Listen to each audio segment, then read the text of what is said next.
Իսրայելական մամուլը, հղում անելով կառավարության իրազեկ աղբյուրներին, հայտնում է, որ Ադրբեջանը հրաժարվել է մաս կազմել Գազայում միջազգային կայունացնող ուժերին։ Ավելի վաղ պարբերականներից մեկը գրել է, որ Ինդոնեզիան, Պակիստանը, Ադրբեջանը պատրաստական են Գազայում զինվորական ստորաբաժանումներ տեղակայել։ Այդ հարցի վերաբերյալ Բաքվից որևէ պաշտոնական տեսակետ չի հնչել, բայց փորձագիտական մակարդակով կարծիք է հայտնվել, որ Ադրբեջանը չի կարող հարաբերություններ բարդացնել Թուրքիայի Իրանի հետ։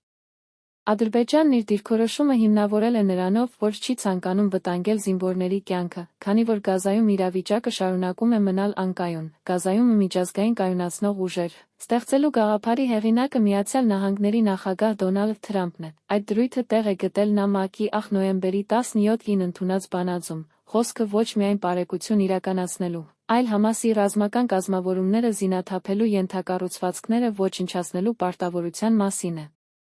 Փաստացի միջազգային կայունացնող ուժերի արժ տրվում է իսրայելական բանակի փոխարեն հասնել Գազայի ապառազմականացմանը, իսկ դա ենթադրում է Համասի հետ ուղղակի բախումներ։ Նման իրավիճակում ոչ մի երկիր սեփական հեղինակությունը իր զինվորների կյանքը չի վտանգի։ Այս առումով Ադրբեջանի դիրքորոշումը միանգամայն օրինաչափ է, եթե մանավանդ նկատի ունենանք այն, որ Համասի դեմ ցանկացած գործողություն կարժանանա իսլամական աշխարհի սուր քննադատությանը։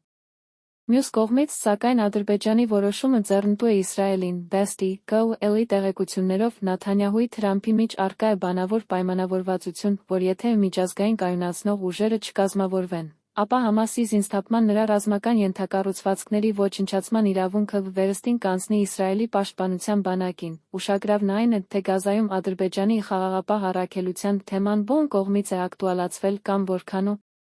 իրականությանը համապատասխանում դրա շուրջ տեղեկատվական